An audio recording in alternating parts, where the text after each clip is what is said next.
What's everybody drinking tonight, friends? Water.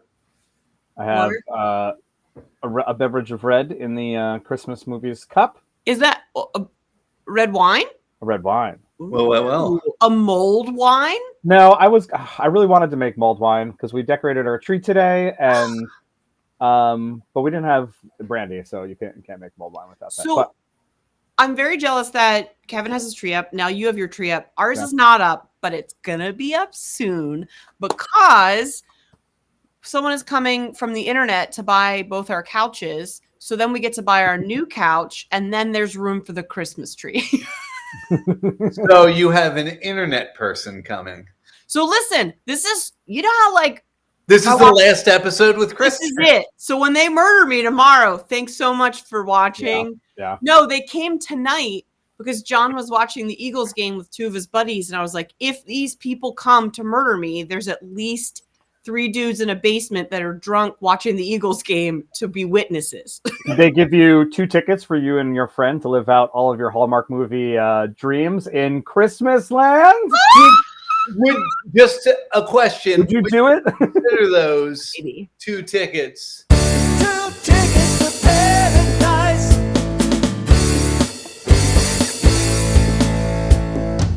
Paradise. Roll. It's been a long, exhausting day. Your troubles just won't go away. One thing that gets you through these is watching cheesy holiday movies. You think that you're above them, but you know that you love them.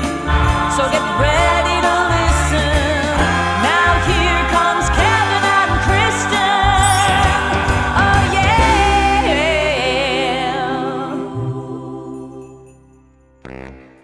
Yes. Welcome to Thanksgiving weekend. The end of Thanksgiving weekend, but we promise that we are all going to still fight. So it's like it still goes. I am one of your hosts, Kevin. Hi, I'm one of the other hosts, Chris. And I'm a host that's not a fan of the Eagles, Mike G. Why do you have to say that? I feel like there's a lot of Eagles propaganda on our socials, and people are lumping me in. So I'm just making sure they know it's not all. We don't let Mike do anything on social media. No, It's valid. And it's funny because your theater posted like that very cool video of you guys, All I Want for Christmas. Well, I went to share it on Remark, but because we're not tagged, it didn't let me. So sorry. Awkward. You do need to be tagged to share a story. But Should we talk about? let's talk about the movies. Hot dudes. Are we jumping right to hot Let's dudes? just start with the hot dudes tonight. Throw everybody off. This is a long episode because we're talking about 7 movies starting on Thanksgiving night, November 28th at 8 p.m. We have Debbie Macomber. I always said her name wrong, but it's Debbie Macomber's Joyful Mrs. Miracle. Oh, boy. Help has arrived. Holiday cheer comes in many forms, Christmas, that is where I thrive. and there's no one quite like her. Thank you, Mrs. Miracle. She's lifting spirits Group hug. Have a cookie. Is there anything you can't do? and making everything merrier. You and Charlotte seem to be reconnecting. I feel like myself again. It's you. Debbie Macomber's Joyful Mrs. Miracle. Yep. These are books. Yeah, I guess it's like that's what it is. Debbie Macomber. She's 76-year-old lady who writes these books, and Aw. bless her heart, I suppose. Directed by Peter Benson, who directed 5-Year Christmas Party and Santa Stakeout. Written by Nina Weinman, who wrote A Carol for Two and Catch Me If You Claus, and starring Rachel Boston from Christmas Cookie Catastrophe, Pascal Lamoth. Sounds right. Kipnis from Never Been Kissed, Chris, rather, and Tanner Novlin from Christmas Reunion. Novlin, okay. And The Bold and the Beautiful. The Bold and the Beautiful. Both. Uh-oh. Both. John needs me for something.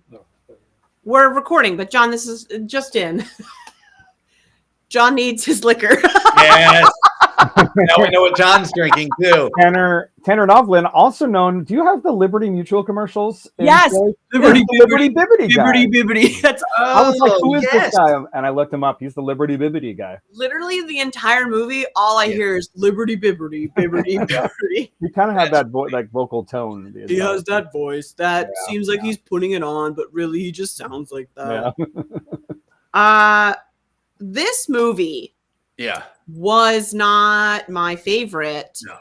But I love Rachel Boston, so that's where my confusion lies. Yeah. It's too cutesy for me. It's too Godwink for me, if you will. Remember those? Yep. Um, It's very Hallmark. When Chris and I talk about this a lot, not to cut Mike out, but when people go, I miss the old Hallmark, this is what they're talking about. They're talking about Rachel Boston, they didn't give her they didn't allow her to have fun. I guess they were playing it like, let's make her believable. Yeah. Like, 'cause why else would somebody follow along with this like truly magical lady and we'll make her suddenly magical? But I think they could have had a little more fun. If they're gonna go full Hallmark, old Hallmark, make her super magical. Like, why not? You know what I mean? You know, it's funny, Mike, because all the ads they've run all weekend for Sugar Plumbed, I think that's going to be what this could have and maybe should have been. Yeah, I'm excited for it. Yeah, there was a lot of similar themes going on. It was like assumably Mary Poppins style magic, but like not nearly as Mary Poppins as I would want it to be. Agreed. Yeah. And then like I didn't think the two leads had that great of ha-cha-cha-chas. Yeah. Yeah, the younger versions did. They had good chemistry, and then they jumped ahead in time, and it was like, they don't have chemistry. That's why they the one thing that I did like about this movie is that there were essentially mafia dudes.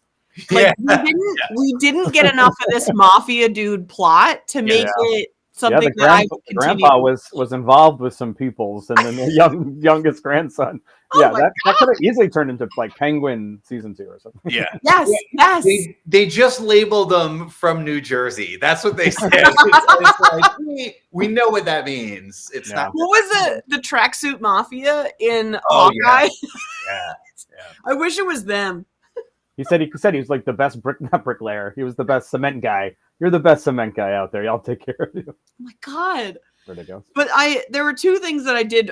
Honestly, my notes this weekend are all over the place. But I love when I sort of just write little things down. One thing I wrote is tuba kiss. Yeah. So I think they went to almost kiss, but then the tubas started playing, and I was like, I don't think a tuba would ever stop anyone from kissing. No. And it wasn't that obnoxious of a tuba. No. It wasn't like right in their face. It was far in the background. Like behind them. Yeah, you can still kiss. It's fine. And then Kevin, thank you for seeing Hallmarkable on Friday.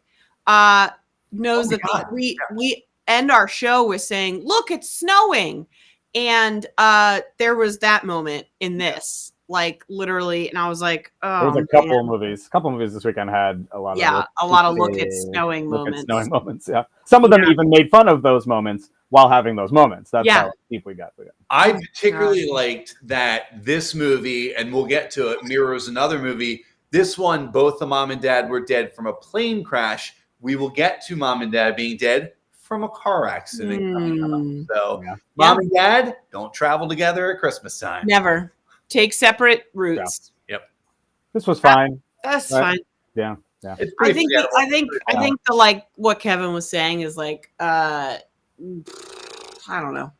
Yeah, I don't know what I say either. I think it's very Hallmark. It's very Hallmark, and it's like gonna make the people that are like, why are there diversity in these movies? It was another rich person Christmas for me. Yeah. I was like, rich people just literally the dude was like when it was like younger times, the dad was like, son, we're the help. And I was like, what year do you think this is? Yeah. Why does that family get help? You know what I mean? From Mary Poppins. Come on. Yeah, and that was actually a good point, because they even said if the grandmother found out, they would be fired and kicked out. And then if you found out, A, the grandmother is super sweet, B, she did know, and why are we putting all that hate on Granny? Yeah. I think Granny was a lot more progressive than anyone in this movie, and she was dead. Yeah. Hot take, hot take. Next, Hot take. Then, That's the soundbite for the. Yeah. Then we're into leftovers for the weekend. We're out of the Thanksgiving main course and into Friday, November 29th at The main 6 course is still p.m. coming up, I think. Yeah, we got a lot of 6 p.m. movies. Lot of to 6 talk p.m. about this year too. So at 6 p.m. we have a 90s Christmas. I'm excited for this. It's $19.99. Now what? Why don't you just enjoy your time here? Christmas party like it's 1999. You were sent back to redo that kiss and have a second chance. Yes. A 90s Christmas.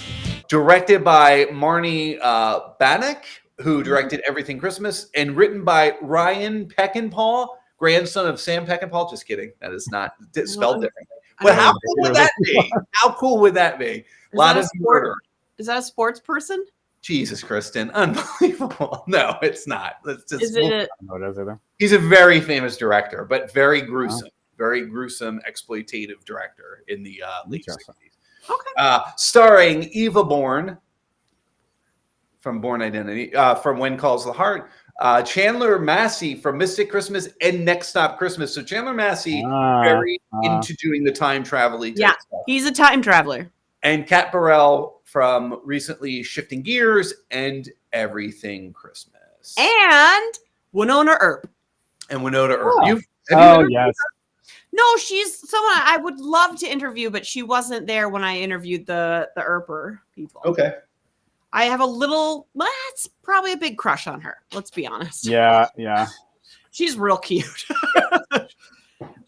She's done things for Winona Earp before, like at cons. Now that I'm putting it together. Yeah, you've probably seen her at the things.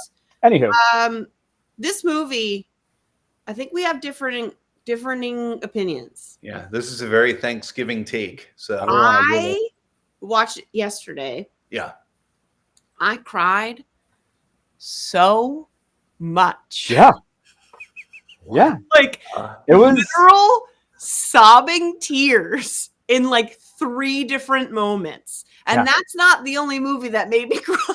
I cried at 3 moments too. Act 1, Act 2, and Act 3. Listen, Yeah. Kevin, you're going to feel real bad in about I'm really not. 3, 2, 1. Dead dad pass away. I get it. Okay? I completely understand that. But it doesn't forgive the fact that this script sucked. No, it was cool. I thought it was cool. Dude, I thought it was. So I went back to when we interviewed Jay Black in 2020, and he told us Hallmark is very big on not doing magic, which has obviously changed in the last 4 years. We've seen magic. But the problem I had with this movie is it did not, like, even though we joked about the one with Terry Hatcher and that you have to kiss her by midnight or, she'll never love you again, creepy Santa rules. This thing, the rules were freaking crazy and they changed constantly. Where first of all, she was trying. Are you saying because of what was the guy, like the guide's name, if you will? Caparel's character. I don't remember what her name was, but she even says to her, "If you could go back and do it all over, wouldn't you?" And she said no. So she forces her against her will to go back and do it anyhow. And then she goes, "You can't change anything." But she wants her to change something. She wants her to change what? And she changes certain things. I had a huge problem with this. You were out because of the premise, I think, though. You know what That's the whole point.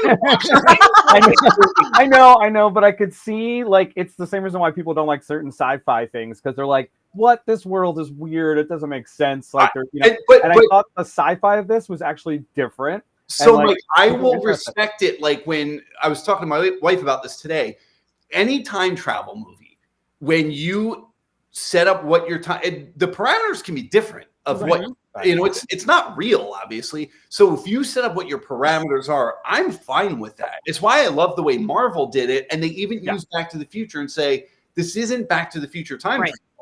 I love that. I think the parameters were kind of what opposite of what we normally go for. You don't get to change your past. You just have to live. That's what I thought they were going to do for a sec. She was going to get to the end and be like, all right, listen, I'm still this lawyer in this firm, but I have to open myself up and make a friend or something. That would have been totally fine. I know. But it was the opposite. It was like, no, you can go if you're given the chance. Yeah. you can go back in time and talk to everybody at important moments in life and change your future for the better, which I don't know. I dug it. It was weird. I did too, because like at first I was like, wait, why do they keep showing, her letter changing? So then she's like, oh no. Yeah. But it was what I liked about it is she had part of the traveling back in time journey was discovering that that's not all she wanted. Right. So that's why I didn't hate it. And also just like the fact that there was that moment with her mom in the kitchen, I was sobbing.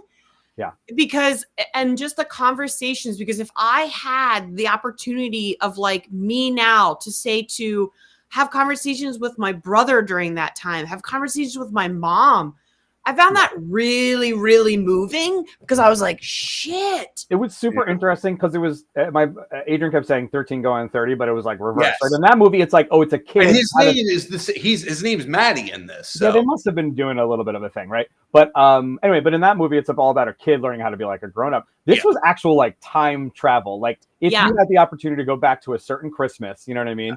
Like when if they did it with the dad, my God, it would have been ridiculous, but they did it with the grandparents kind of, right? For the grandparents moment. Even that was like, oh my God, yeah. Like I was spend time with grandpa. Spend time with him. Oh my gosh. I still disagree with you guys. I felt like this was a movie that was written. You could tell this is a movie. First of all, this guy has never had a movie made. This Ryan Peckinpah, this is his first film. He's a man. You can tell he's a man. He forces, I know this will sound just so like feminist, which I am, so like I guess deal with it. But the idea that she says I don't want to do this is forced to do it, and then I really hated the fact that she basically forced her sister out of the closet. That's her moment to do that, to come out however she sees fit. And yeah, I get it that her thing was, I'm making you comfortable. It's totally fine when you want to. I'm here for you. Yeah. But it's like, that's kind of a bullshit moment, man. That's her moment to come out when she wants to come out. Oh, that she called it out. She said it. And like, again, she wasn't telling anyone else. And she said, when you're comfortable. And then we don't see that moment. And that's fine because that's not what it's about. When she says, Mom, while you're here, I don't know what that meant. Where was Mom going to be? Oh, Mom, by the way, while you're here, or you die with Dad and Grandpa clearly. Awkward conversation, right? Or, you know what I mean? I think she was doing it.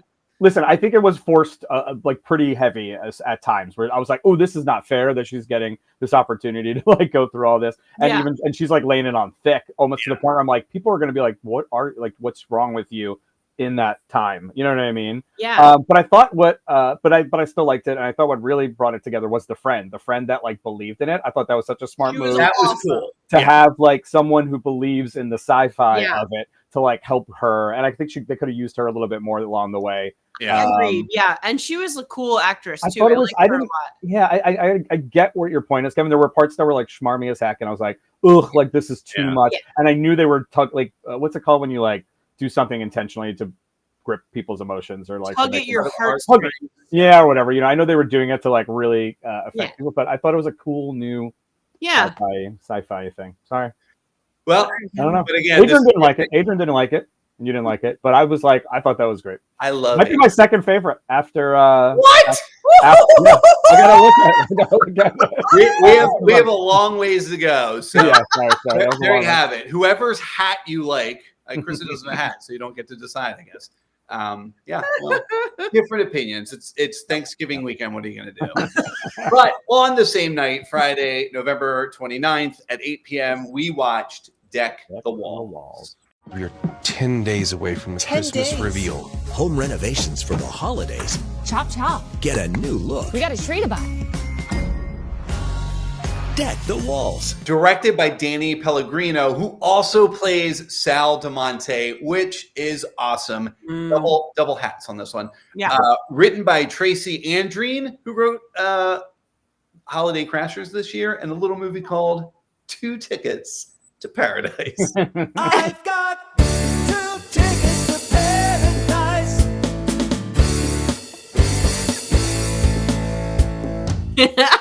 Get used to that. It's going to happen a lot, unfortunately. Starring Ashley Greene from A Little Christmas Charm and Wes Brown from Haul Out the Holly, and a cameo in Touchdown, A Love Story. We'll get to that. That was fun. That was fun. Yeah. I loved this one. I did too. And I wasn't ready to love it Me because either. I was like, another makeover. Yep. But I loved the brother.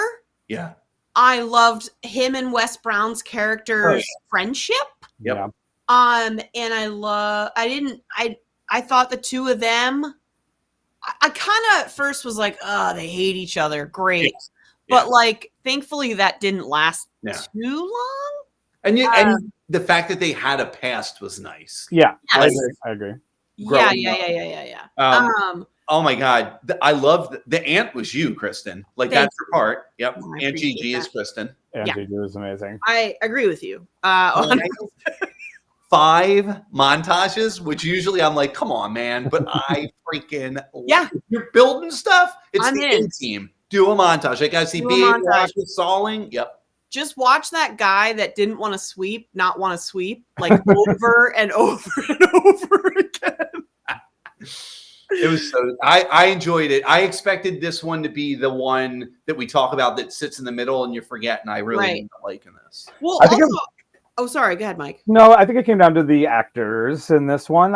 Overall, the story was pretty typical. We've seen, it made me nervous when I saw the home flipping thing. I'm like, my gosh, how many home flipping ones do we have? But I think it was all their chemistry, like, and the way they played the roles and kind of had fun with it, and fun with the relationships. That made this enjoyable. Yeah. Yeah. I also like that it was sponsored by Home Goods. Oh my And that is one of my favorite. Literally, Allie and I have to make shirts that say we're going to Home Goods to basically stir up some shit and smell some candles. Yeah. That was one of the montages. And then another montage was Nutella. So like the two big sponsors. The Nutella was when the aunt was like, I'm gonna make cookies with Nutella.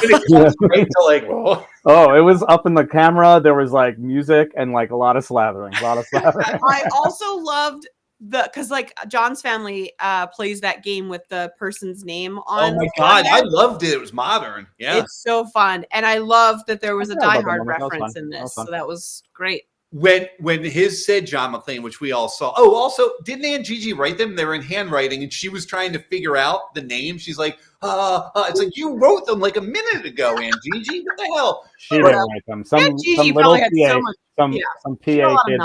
I know, but I thought she was supposed to have, the way that she handed them out.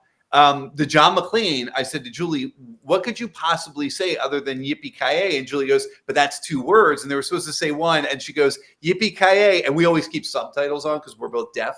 And 2 words. All one word? Yeah. Yippee-ki-yay.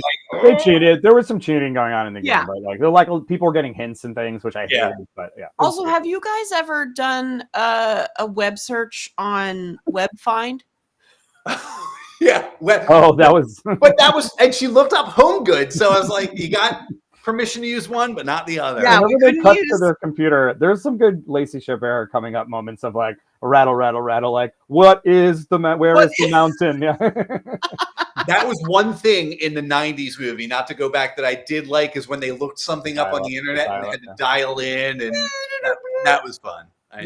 We didn't talk about too many of the 90s reference. Like, I'm glad they didn't go overboard with the fashion either and stuff. Like it lived in a good place. It was the right amount of jokes. Yeah. I feel like the fashion this weekend, if Keith's name was in the credits, you knew fashion was going to be good. Otherwise, a lot of sus. You knew those coats were going to be coating. Oh, we're getting to a lot of coats and Believe in Christmas. I did. I was pleasantly surprised by this one. And golly, Wes Brown's freckles. His freckles or dimples? Freckles. He's got freckles all over his little face. Oh. Did we not talk to Wes Brown about coming on the show? I did. Yeah, how's that not happened yet? I don't know. I'll try and make. I'm raising my score for Wes Brown and H3L right now, just in case he's listening. Yeah. We need him on. Your score should be high. I love me. It's pretty high score. Yeah, because he's a good one for me.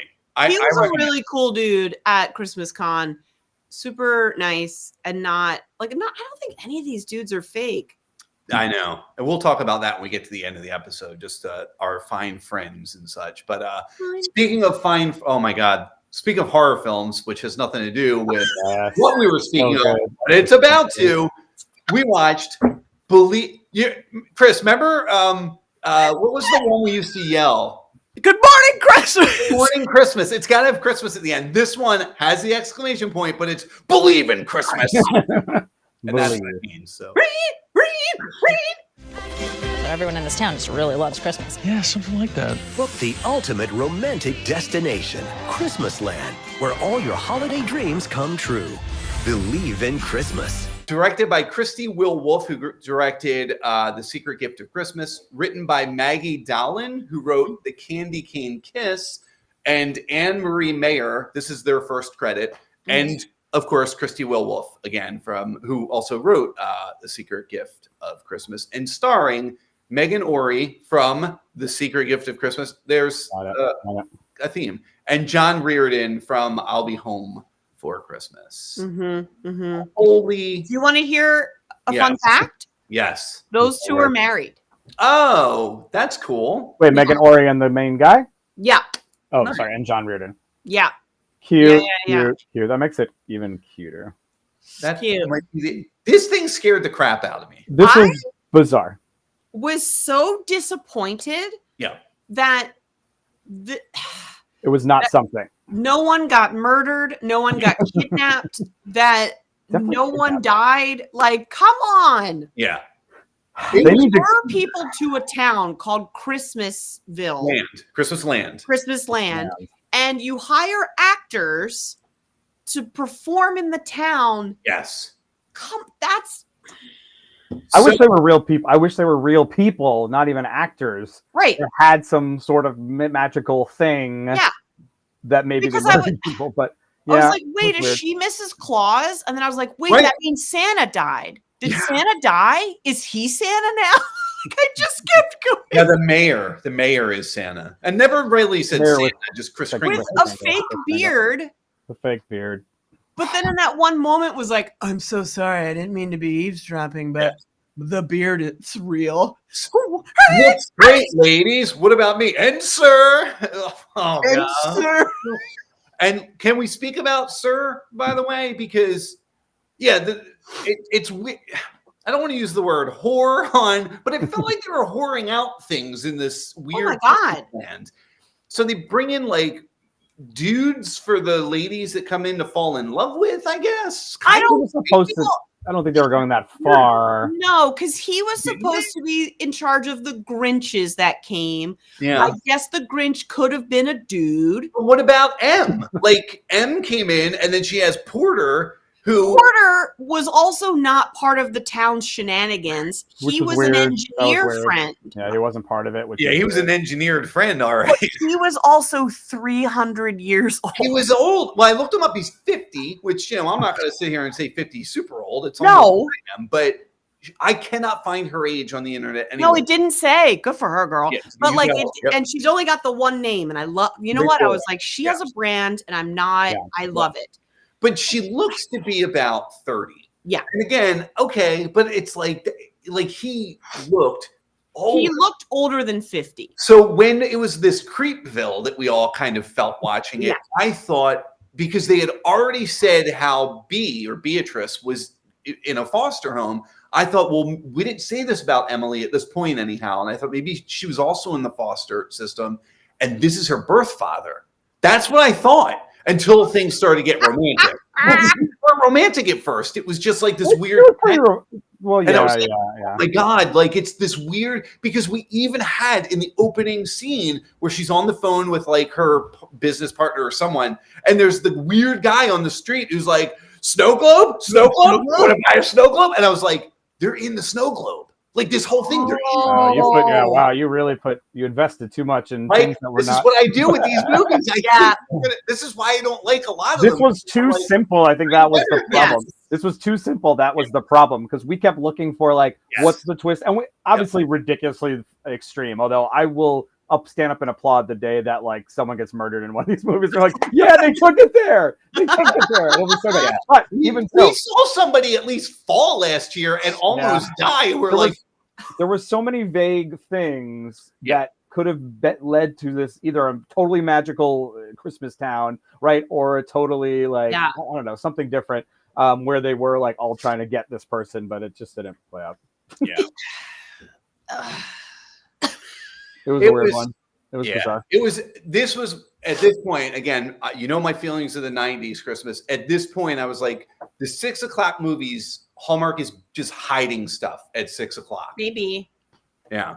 I mean, can you imagine being in a movie, you make it, and then they're like, they release when they're going to be, and you see that you're in a 6 p.m. slot. You're like, oh no. That's like getting a comedy sports slot at championships. That's true. This is an inside reference. I think the difference though is if you were on set making the film the whole time and you're like, I don't know what the hell this movie's about. You know that you deserve the 6. Yeah. I think sometimes they realize. Oh my God. What's next? Something about football? What?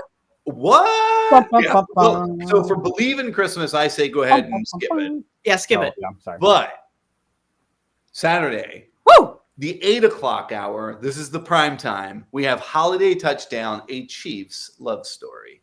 Saturday, November 30th. Now, for the first time ever, Hallmark and the Kansas City Chiefs. Leave it all on the field. How about those? Chiefs. Holiday Touchdown, a Chiefs love story. Directed by John Putch, who directed Holiday Spectacular. Written by friend of the show, and you can watch our interview in, I don't know if it's below, but it's on this page. Julie Sherman-Wolf, who wrote Holiday Spectacular, as well as this year's Hanukkah on the Rocks, which will be coming out in a couple weeks.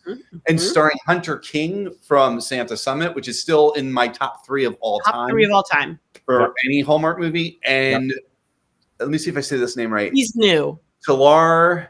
Hey, it's Taylor. Oh, it's always Taylor. Unexpected Christmas, 3 Wiser Men and a Little Boy. And yes, Kristin Finger's Dreams. And Donna Kelsey from Christmas on Call. She's got Hallmark credits. I like that she gets a credit over like She's got credits. Do you have the names of the other folks? Because there were big names for the parents and grandparents. Yeah, we have everybody's in this movie. It's you have Ed Begley Jr., who was so good, and were we all? Yeah, so sad. Who else do we have in this, guys? We have Dietrich Bader. Bader was in it. Mary Beth McDonald was in it. Yeah. It was great. Yeah, man. Well, the other set of parents too was Christine Ebersol and Richard. Rio. Thank you. I just want to commend, and this is like this bits aside, like this was delightfully written. Because what I really like that Julie did was I could tell she probably pulled a lot of herself and the way her family treats superstition, like she had mentioned to us.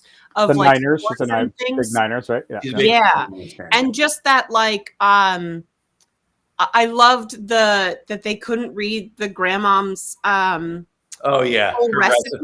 Yeah. And because I have those sort of things like laminated of my mom's handwriting. I'm like, I don't know what this says, but we can guess. Yeah. And they would guess it and it would turn out terrible because they don't know. Yeah, it was so good. And then and I just think it started out really, really cool with the like it was kind of high production value at the top for Hallmark. Oh, without a doubt. Yeah. I think they got the biggest budget of them all. Yes. Because I will say there were some moments shot in the stadium that they clearly couldn't be in the stadium for that whole thing. That was very blue or green screen. Yeah. But I really liked the story of these two families, and I love that little street that decorating of the tree thing. Like I liked all the very cute things, and I also liked that that Tyler didn't have to lie. Does that make sense? Yeah. Yes. I was so worried that he was going to have to like keep not telling her who he was the whole movie. And I was like, oh, thank you, Julie. I think Julie knocked down a couple of the Hallmark tropes in doing that. She also knocked down the overheard trope, which was awesome, where the different people in marketing were talking because they all have skin in the game for their own, who they want the fan of the year family to be. You have Patrick Mahomes, which Kristin crazy over. And they were talking about the hat, and they were saying how, if the hat doesn't work and they lose, and why didn't someone wear it at the AFC game in 2021? And she overhears it, but he also says basically like, I didn't know, it's none of my business. None of my and I was business. like, yes. And then she immediately tells him, and there's no like, oh, I overheard. Right. And it was just like, we're not doing the overheard thing in this movie. Yeah. Much appreciated. And Mike, did you enjoy this as much as Kevin and I are going on about it? It was another. No, what you're saying is all great and nice, and I agree. It was another one that I was nervous going into, that it was just going to be so over the top, not just Kansas City Chiefs, but like kind of like football and marketing and like. But they really spoke to more of like the hometown nature of things and the family nature of like being a sports fan, which I thought was important, and it was a new thing that Hallmark movies haven't done, really. I mean, like you'll see families maybe sort of watching sports, but I don't know, there's not a lot of sports in these movies, except when it's like the aging hockey player or whatever does the thing, but that's like different. These are just fans, like normal people that are huge fans, and I think it speaks to a lot of people, and I think it would be a good entry point for like dads or whatever. I don't know, you know what I mean, not to make it sexist on men, but like, you know what I mean, like type sports fans, you know what I mean. Well, I did try and ask John a few times, since this one was about football. And that Andy Reid was even going to be in it. He still didn't watch it. I was wondering if Mike had a hard time understanding like the ramifications of the playoffs being a Giants fan. I don't like where this is going. I have my lucky things too. All right. We beat the Patriots twice. Yes, you did, and we all appreciated that. That time in the Patriots. No, I messaged my friend who is a big Kansas City Chiefs fan. I'm like, if you've never watched a Hallmark movie before, like watch this. Like you're gonna love it, especially because it's your team. But I did think I wasn't annoyed by it. I thought I was gonna be more annoyed by the Chiefs and like their thing. Yeah. And a couple of parts from like, like I get it. This guy so cool, and like this guy, but I thought it was very nice. I thought it was very endearing. It was a nice love letter to Kansas City in general. And Julie had even said that when we interviewed her, that Hallmark is headquartered in Kansas City, so it was almost inevitable that something like this would happen. It was nice seeing exteriors. We saw it with Christmas on Call in Philadelphia, and yes, everybody points out, and then all of a sudden they're in Vancouver. We get that. Like you're watching what you're watching. Of course. To see exteriors for a few minutes that aren't the same B-roll that we see over and over in these small towns was really nice. They clearly shot a lot of Kansas City, so I enjoyed it, man. Again, as an Eagles fan, the funny thing was Christmas Day, the game was going to be Kansas City and Philadelphia. So I did write to Julie and I asked her, I said, since we never see it, I assume the Eagles win, right? And her response was great, which is, if that makes you feel better, then One that would have taught everybody a lesson that it's not about this superstitious hat, it's about the family you share the game. Meanwhile, we also then texted me like, if it was the opposite, if that girl lost that hat, that place's getting rioted. That store's getting rioted. She would have that whole store. It would have been tagged. It would have been broken. Listen, you want to know who we send after you? Those New Jersey guys from the first movie. So, Also, we all are aware that Santa stole that hat, right? Oh yeah, and you know that Santa's from Parker Lewis Can't Lose in ER, right? Yeah. Can I say that's literally the only part of the movie that I was like, this is dumb. I didn't need the losing it and then getting him back. I would have just preferred it to be lost forever, or like it's in a it's in a corner somewhere. I felt this weird with the Santa. I did think Andy Reid, because I knew he had the cameo. Oh, that would have been funny. I thought he was going to give it to him, like, sorry, my head was cold. That would have been funny. Yeah, the Santa magic thing didn't work here because it was so. No, and I usually like Santa magic. I know. But I will tell you, man, the seats when TD or DT came in and gave those seats. Oh my God! Yeah. When the grandpa was sitting there alone. Yes. Oh my God! I know. Yeah, Ed Begley Jr. was so good. You can tell that. So he was diagnosed with Parkinson's a few years back. So I looked it up. So like, I know there's something wrong with him. Yeah. But you could still see that, like, hear his wits and his charm and his lines. Ooh, Delightful. Absolutely. Crying. I cried. This and the 90s movie, Kevin, which we cried for different reasons for. Are we close to the finish line? We're getting there. We're in the final stretch. What? Oh, I get the Michael. You idiot. I'm out of here. Come I on. looked ahead of the notes. Come on. Oh, Sunday, December 1st. December 1st. It's already December. Happy December, y'all. Happy December. At 6 o'clock. Now, I have to step back because I didn't watch this one, but we have the Finnish Line. The 300-mile Christmas race around Finland. You've been working your entire career for this. One team, one dream. Gosh, I hope you win. You ready for this? I'm ready for anything. The Finnish Line. Directed by Dustin Reichert, who directed The Christmas Quest, which we'll talk about in a minute, and Where Are You Christmas? He also directed a movie called 2 Tickets to Paradise. I've got 2 tickets to paradise. He did. I got to give the guy credit. Come on. Written by John Bellina, and I believe this is their first time writing. Nicole Despol, who wrote Mystic Christmas, and Andrew Gennard, who has a story credit on this movie, and then the concept for Mystic. Oh, so, and then starring Kim Mottola, Bo. Played of course Jane Curtin in Saturday Night, which I still haven't seen. I want to. Checking It Twice and Ghost of Christmas Always, and Bo Mitchoff. I want to say Murkoff. Murkoff. That sounds better. Let's go with Murkoff.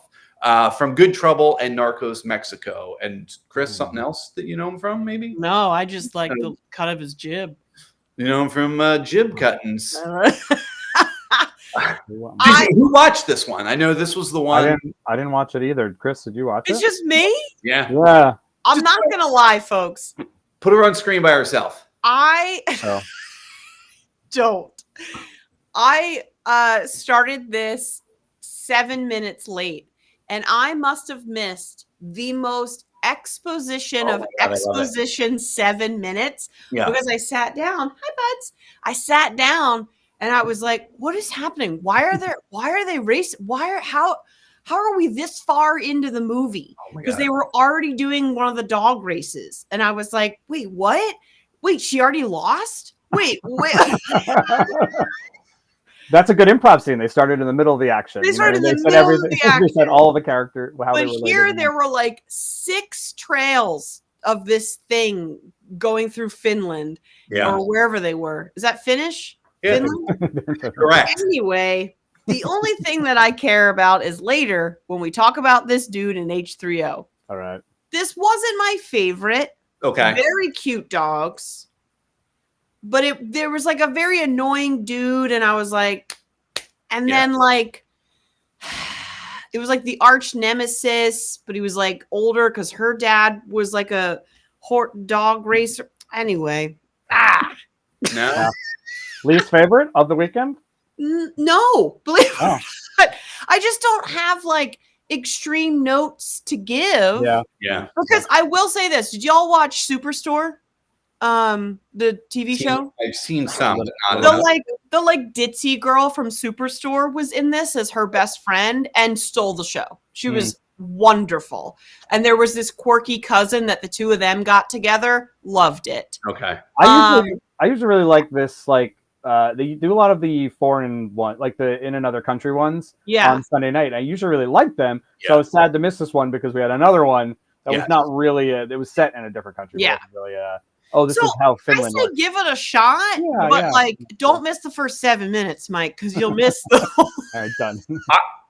I think Hallmark movies, they pack the entire, like all the exposition within the first commercial. Yeah. So it's like 13 minutes. If you miss that stuff, because if you're watching a Hallmark movie and you get to the midpoint and you look at the time, you go, oh my God, there's an hour left. Yeah. With commercials, the way they divvy them up, there's about 25 minutes of content left. Right. It's not that much of the movie. It's not. But that first part, if you miss it, don't bother. Forget it. First chunk. The first chunk. Yeah. I did try and do what I call a Kristin finger because of rehearsals, you've been jumping on the Sundays at the last minute. I was like, 20 minutes left. I was like, let me see if I can figure out what's happening. I turned it on. She's hanging off a cliff. I was like, no. Like, come on. She would have just started chopping at ice on the edge of a cliff. What did she think was going to happen? It was awesome. Like that she was hanging off, but I was like, I'm totally not. This sounds like maybe more adventure than the Christmas quest had. Maybe. No, because they just kept showing the same B-roll of dogs running. Oh, God. All right, should we get to it? Our Let's get to last one of the weekend. Movie number 7 on Sunday, December 1st, at 8 o'clock. We have The Christmas Quest. It's a treasure hunt. It's not a quest. Never seen anything like this. Lacey Chabert and Christopher Polaha together for the first time. Grab your ice pick. This is a treasure hunt. The Christmas Quest. It's not a quest. It's not a quest. Again, directed by Dustin Reichert. We know what they directed. The Finnish Line. Where Are You, Christmas? And 2 Tickets Paradise. Written by Andrew. We only talked for 30 minutes. It's all the same people, with the exception of Marcy Holland is involved from Biltmore Christmas and all of the Time movies. Time for Him, Her, They, Them. Oh. Starring Lacey Chabert from Hot Frosty, which I highly recommend. The movie of the season. People were talking about that like on platforms and things. Yeah, it's so good. It's so good. Yeah. And Haul Out the Holly and Christopher Polaha. Polaha. I never say it right. Damn it. It's okay. It helped to hear Andrew Walker say his name. I like that you didn't feel comfortable saying Walker. You had to think about it. It's because we call him Drew. He's our. We call him Drew. Whatever. Also a video that people can watch along with Julie Sherman Wolf. True. Yes. That is true. Watch that. Thank you, Mike. That's what I'm here for. Folks, we were texting each other and we shouldn't. So we broke the rules while we were all 3 of us watching this movie at the same time. But wow, National Treasure. Yes. And then it turned into a Hallmark movie. Yeah. And I was like, man. Yeah. I was okay with it. I knew that's what it was going to do. And we all said National Treasure. Mike, to your point, I did feel some Indiana Jones early. They made a couple of Indiana Jones like references. Yeah. But the second it started feeling Da Vinci Code, which is when they started moving stuff in the church, I was like, I know what's happening. And then and I was like, it's fine. Yeah. I was really sad. At one point they were like had done 3 of the. I thought the story was really fun. I want to like learn more about that Icelandic story. So that piqued my interest. I was like, fun, a treasure hunt or a quest, and it was really light and fun up front. And they shot like action scenes, like it was like Tomb Raider and that's fun. Just like fun action sequences like from the 90s. And I was like, this will be fun. Keep doing that. Yeah, and then they did it. And it was that when it was like right after they captured the 2nd or 3rd clue. I can't remember. They did a I was like, how are they going to get through 13 more? And they did a really long. And I was like, no, that's the fun part. After they'd done the montage, after they had a really long Hallmark scene where they went to the candle thing, and I was like, oof, we are off the quest right now. And then it stayed off the quest, and that's when I was like, I'm bored. Well, I thought, did anyone else assume that the old couple that they brought the cat home to had like the answers? Yeah. Or had the treasure in their backyard or knew something? I thought they were going to be more than they were. And then when they disappeared, I was like, I guess not. And when they showed up at the party, I was like, they definitely are. And they never showed up. Never were. And then they were at the very end. They were at the same thing with the protector woman, you know what I mean? That she thought she was bad. Then she was very Dan Brown. That moment was such Dan Brown writing moment. Yeah. I will say this. Sometimes, I mean, as much as I love Queen Bee, Lacey Chabert, sometimes they put her in too cutesy of roles. Yeah. And I think she had a ton of fun with this one. Oh, I think she was a badass. Like, I think her character really like shined so awesome in this. Really and I loved it. I really did, because she just was like, yeah, I'm this and blah, blah, blah, blah, blah. And she was just more natural, I felt, because I do think she's a great actress. But sometimes they give her these like, I'm very this, and I love flowers because I'm a woman roles. Chris, I feel like had they flipped their roles, that's exactly what it would have been, and we probably all would have hated this movie. Yes, agreed. So I love that she was Indiana Jones basically, and he was Karen Allen, and they were great. They were both great throughout. I didn't mind it. Like I get 100%. As you were texting too, I was like, oh man, but I'm fine with this. This is one of my favorites of the weekend. Like it definitely is in my top 3, I would say, of the weekend. Yeah, I think I think I would have been also fine having seen the like montage and the Hallmark moments, and because when I realized it wasn't a quest, it was just that same scavenger hunt in Europe that they always do, just a little glossed up, right? It was just stupid stuff.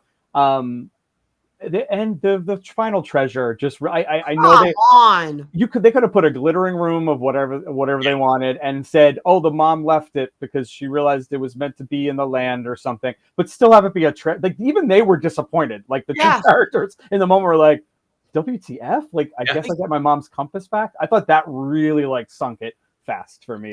When did you know her mom's compass was going to be in there? When the minute they opened it, and it was Christmas lights that were on already, and like the candles were lit. I was like, this is some kind of weird thing that's not going to be good. As soon as she said, "Mom never went back to Iceland," I was like, "Oh, she left the necklace in the room for her." And when he picked it, I was like, "Yeah, I should be writing these. That's just where we are." I know. Yeah, it should have just still been a room of treasure.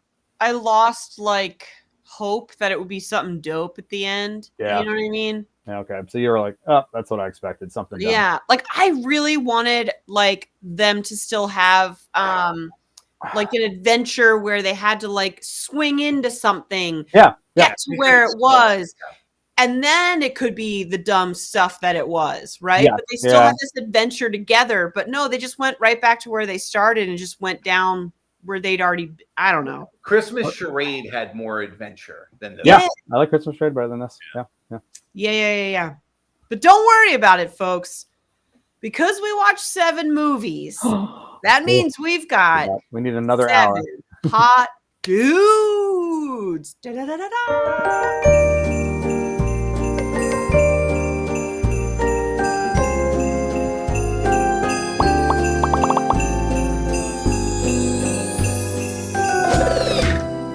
Welcome to H3O, where we're going to objectify some dudes.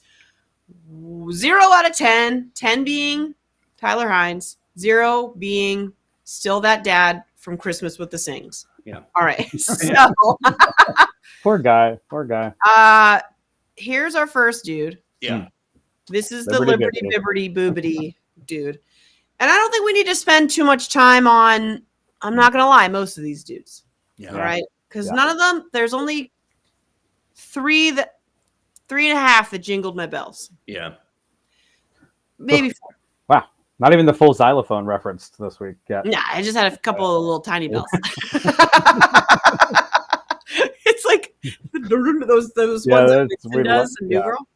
So I'm going to straight off, this guy, nothing.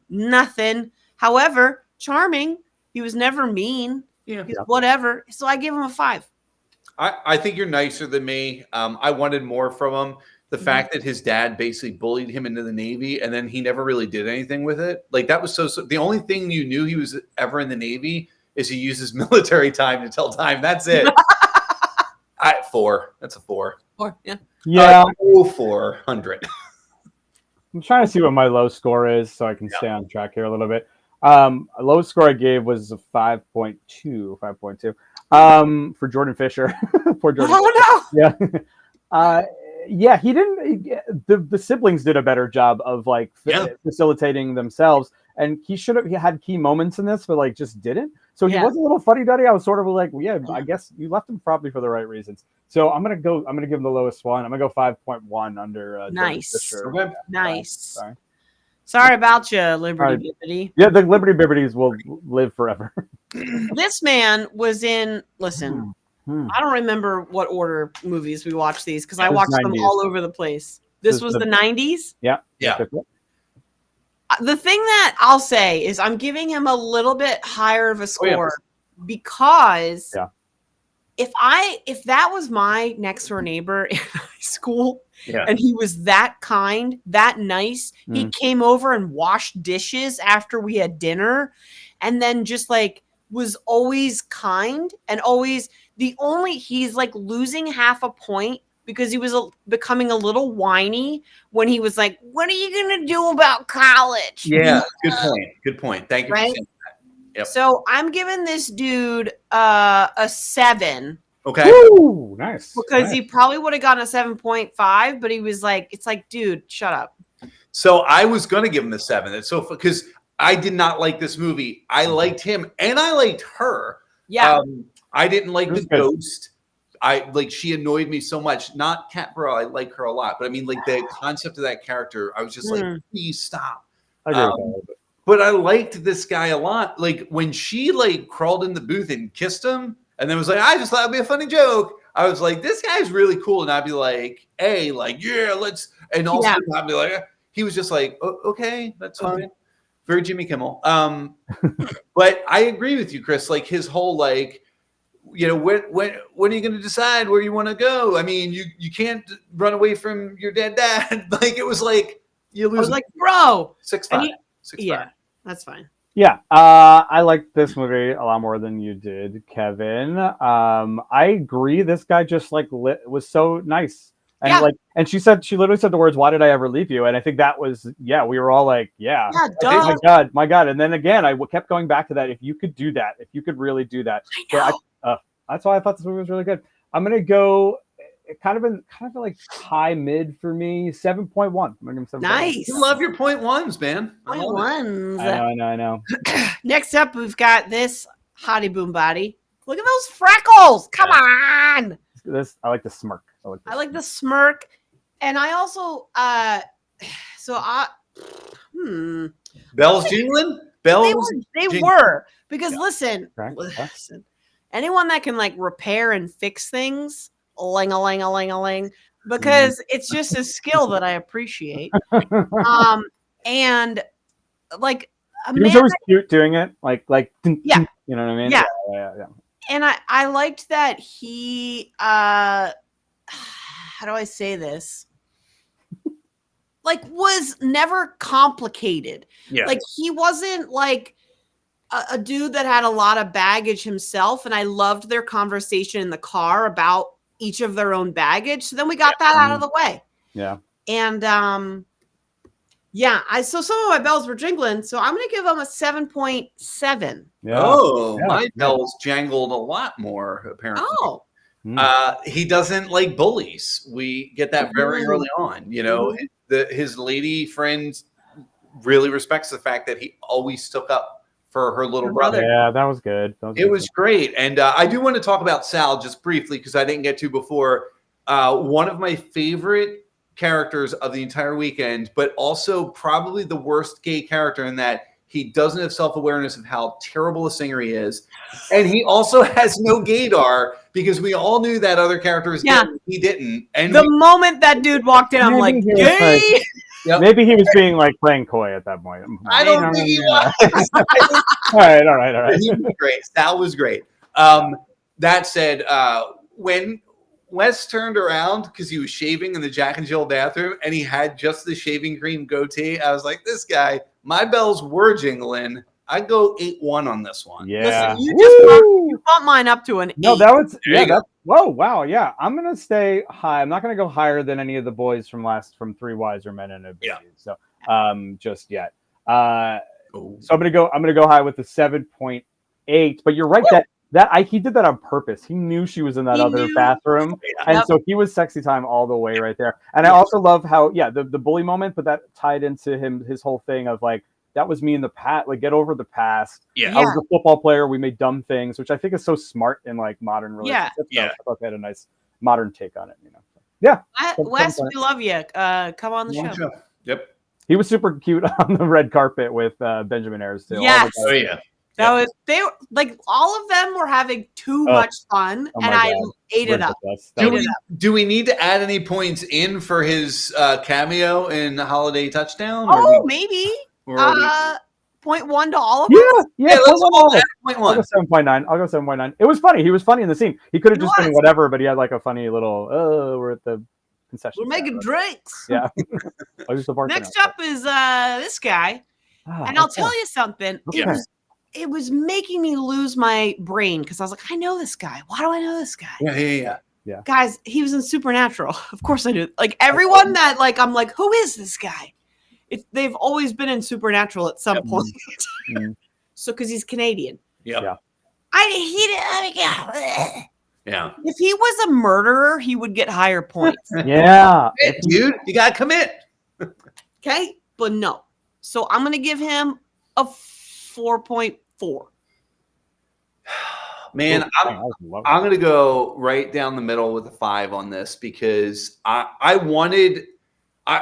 don't know, man. I'm not going to, but maybe I need to watch the film again. I just didn't understand it. Like I thought, I don't know. Was all over the place. It was a weird. The way they explained everything at then was dumb. That he was in a town of actors, and but he grew up there. So it was sort of real people, but then also actors to heighten it.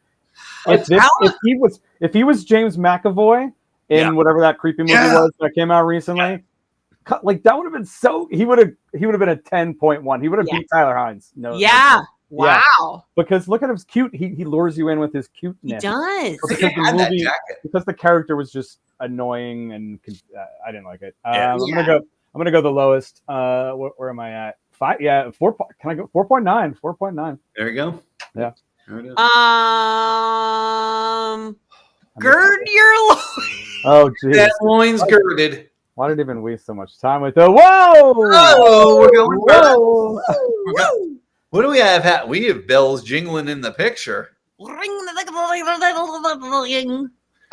Listen, folks, this character was smoking. Yeah. You ever see one of those barbecues where they like smoke ribs all day? You're really appealing to the Kansas City crowd. Get that barbecue in there. Yeah. You guys talk about him. I'm gonna look at him. Listen, I'm going to be honest with you. No, I like the character. He's great. I mean, the second he shows up, he's great. It's funny. I do have to point out, I don't know who the person was, but on our Facebook page, somebody had posted, I didn't like the movie. They didn't have chemistry. And I was like, bro, you watched another movie. And I clicked through the person's like profile just because I was curious. And I think they're a football fan, obviously not a Chiefs fan. And I was like, are you like leaning heavy into fandom? Because like that's not. Right.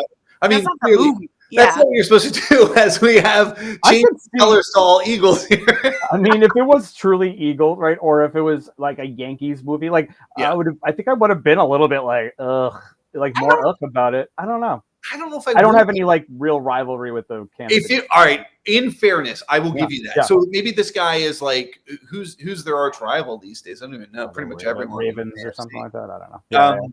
The Raiders, yeah. The Ravens. If it was the Cowboys, I probably would have a hard time ever getting to a point where I'm. Yeah.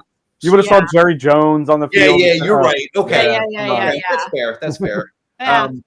But to say the two of them didn't have chemistry based on that, they had mad chemistry. Yeah, they were. Oh my God. I assume they're together in real life now. They're not, and I wish they were. She just got engaged. Oh, well, then I don't wish they were. I congratulate them.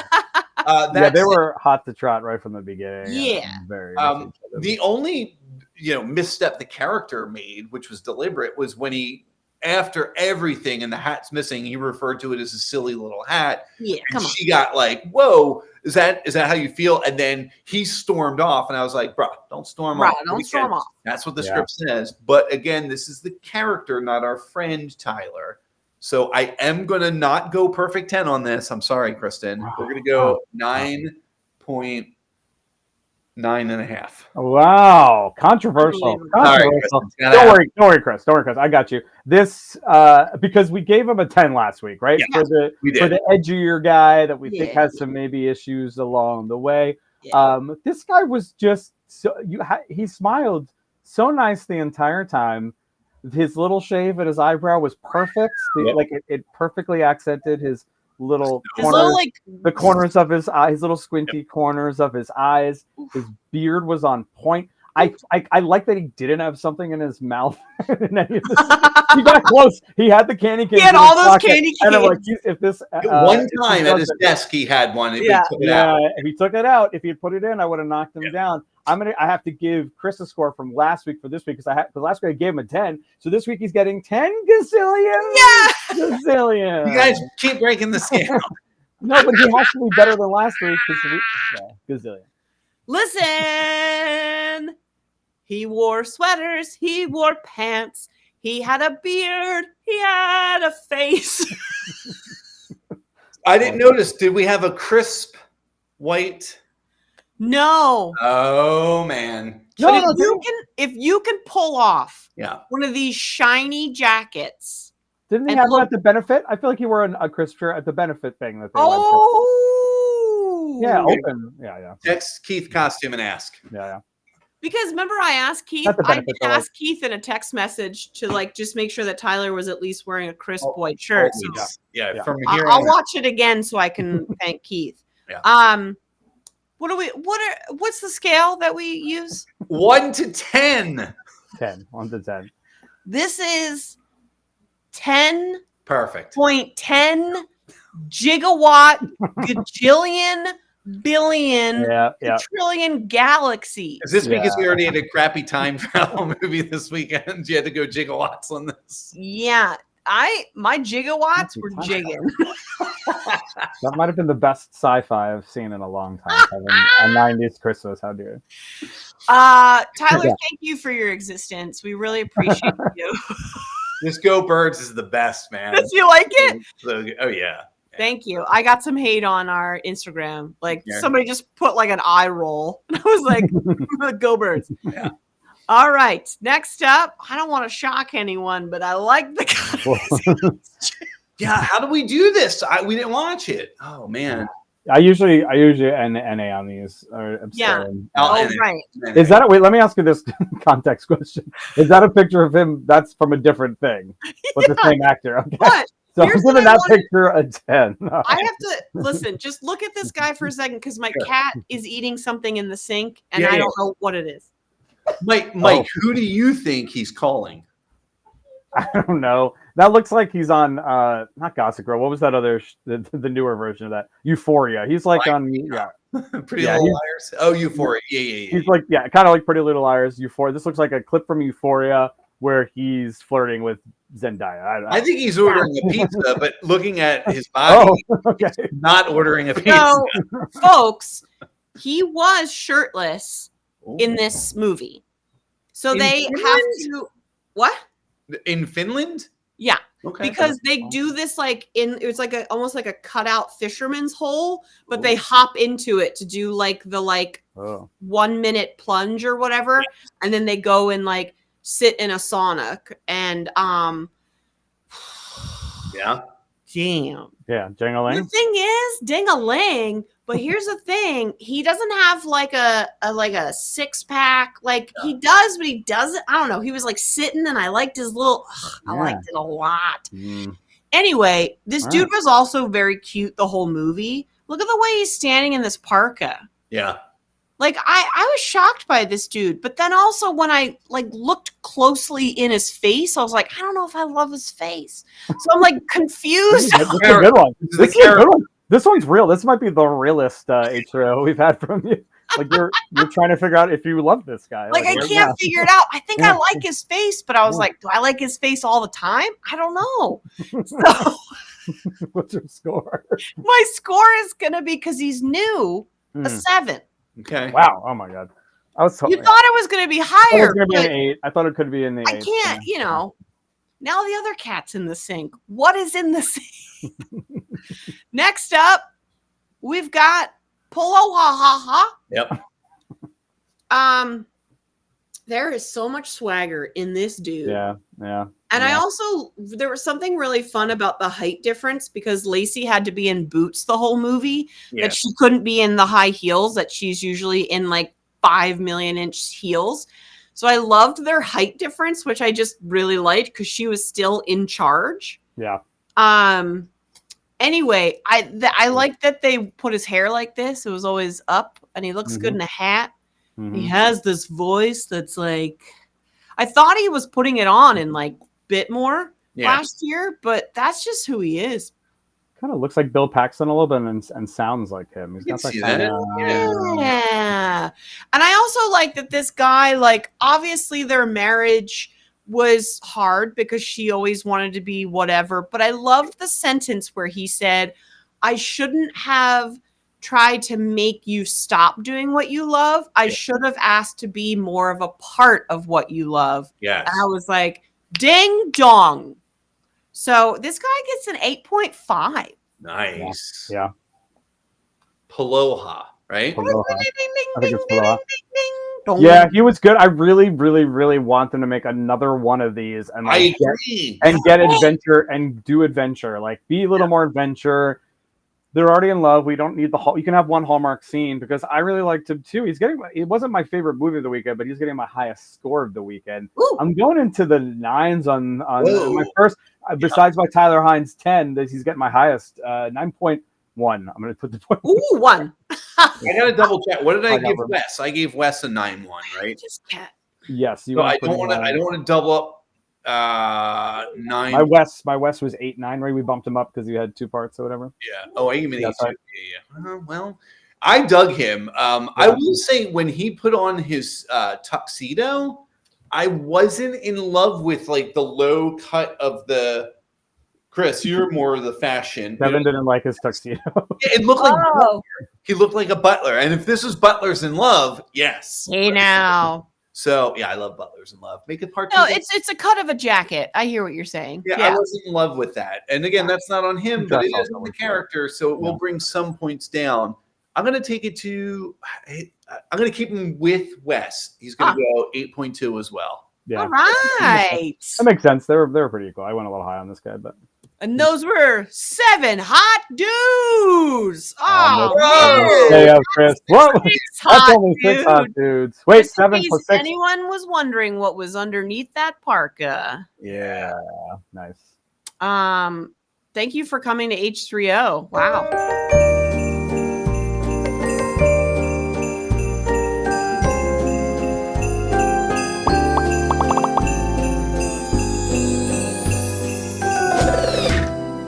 We did it, guys. We're like pretty far. Like, there's only a few weeks left. We have to decide if we're going to do them all because there's 2 weeks, but then there's the movie, which they did last year. And we didn't review it because we were all too busy. So we'll talk. We'll figure it out. The movie? Yeah, we didn't do Christmas in Bethlehem last year because there's like a single one that comes out. It came out late, and we all had stuff, and it just wasn't going to work out. Yeah. Next week, there is Private Princess Christmas, which looks kind of Private Benjamin-y. There's Sugar Plummed, which I got to tell you, I'm pretty excited about. The trailer is good. Yeah. And then Leah's Perfect Gift, which looks goofy and weird. And honestly, I think I'm going to love it. So. I got nothing from that trailer. I was like, what is this about? What is this? Two people talking? Like, that's it? Yeah.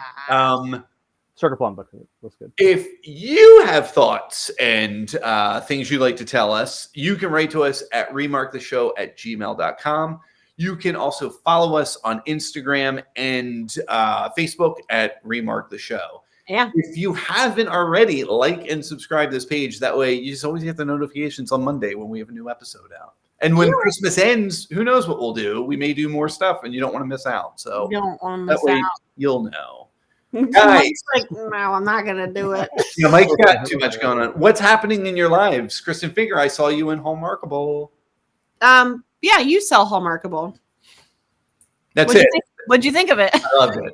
It was so great. And I said to you, as I was watching, I forget which one it was. I think it was Deck the Walls. Deck the Walls, yeah. The parents died. Oh, the two parents did. Which you guys did, but they died 10 years apart, which was hilarious.